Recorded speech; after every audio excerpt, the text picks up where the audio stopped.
अभ्यास का पहला क्वेश्चन है, लोहे के पतले तार से समान व्यास वाले 8 छल्ले बनाए जाते हैं।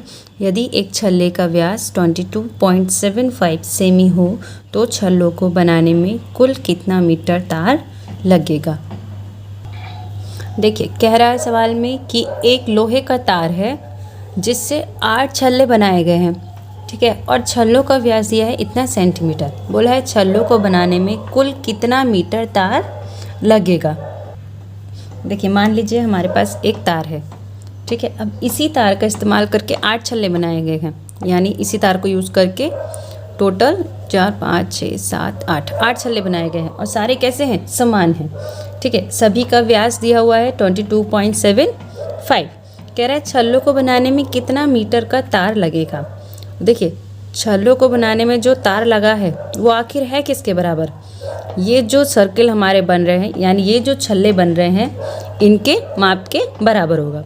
और ये जो छल्ले हैं हमारी किस आकृति के हैं, वृत्ताकार आकृति के। वृत्ताकार यानी जब हम छल्ला बनाएंगे तो क्या चीज़ यूज होगी, सिर्फ ये बाउंड्री, यही तो यूज होगा। और ये हमारी होती क्या है, परिधि होती है। यानी जब हम छल्ला बनाएंगे तो हमारे यहाँ पे क्या इस्तेमाल होगा, वृत्ताकार की परिधि, जो हमारा है क्या, तार है, ठीक है। और कितनी परिधि हो जाएंगी, 1, 2, 3, 4, 5, 6, 7 और 8। यानी हम यहाँ पे जब सॉल्व करेंगे तो हम कौन सा फॉर्मूला लगाएंगे, परिधि बराबर।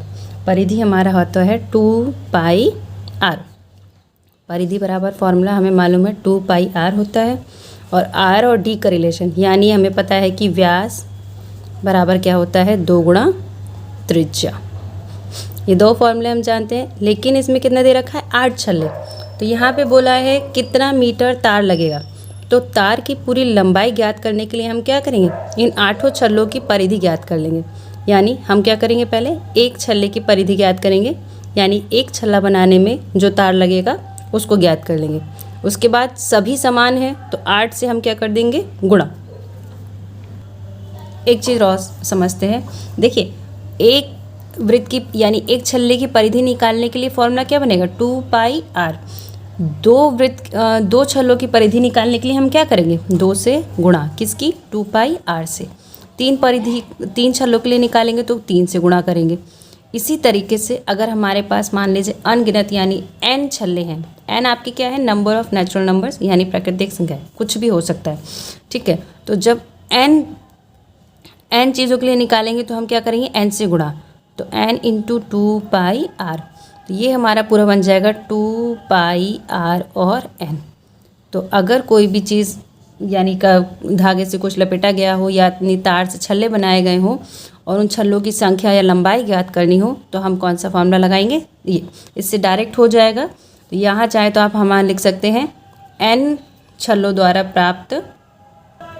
प्राप्त तार, या हम कुछ भी निकाल सकते हैं। मान लो एक साइकिल का पहिया है, वो कितना चक्कर चलेगा, तो वो आपका वृत्ताकार में ही चलेगा। तो इसलिए इस कंडीशन में हम c बराबर 2πrn लगा सकते हैं। c आपका यहाँ पे क्या होगा, परिधि किसकी, सर्कल की, जो n टाइम्स में चली गई होगी।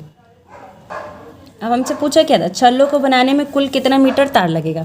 अब देखो, ये जो तार था इसको बनाने में हमें जो माप निकालनी होगी वो किसके बराबर होगी, परिधियों के तो बराबर होगी। और कितनी परिधि के बराबर होगी, 8। तो हम यहाँ क्या लगा लेंगे, कुल लगा तार, जो हमारा किसके बराबर हो जाएगा, c बराबर। हम फॉर्मूला लगाएंगे 2πr और n हमारा क्या है, यहाँ पे कुल छल्लों की संख्या। तो हमें दिया है d, ध्यान दीजिए d दिया हुआ है, और d हमारा होता क्या है, d बराबर होता है 2r, ठीक है।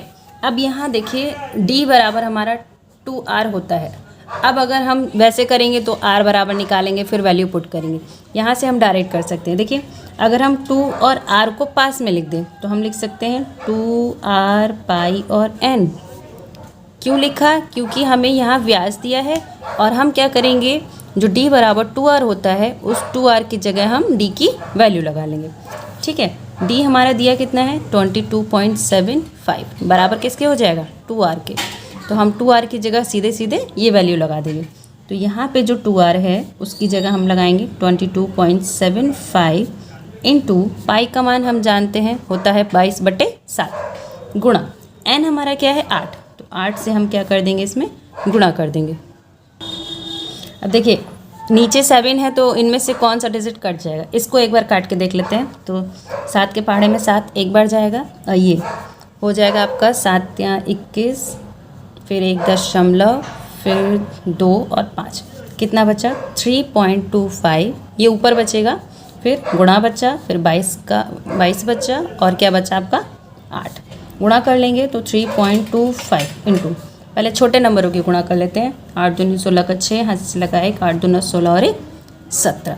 अब जब हम इसकी गुणा करेंगे तो हमारा आंसर आएगा 5.72 मीटर। ये क्या है, हाँ ये हमारा क्या हो जाएगा आंसर, यानी जो 8 छल्लों को बनाने में कुल तार लगा होगा वो इतना मीटर लगा है।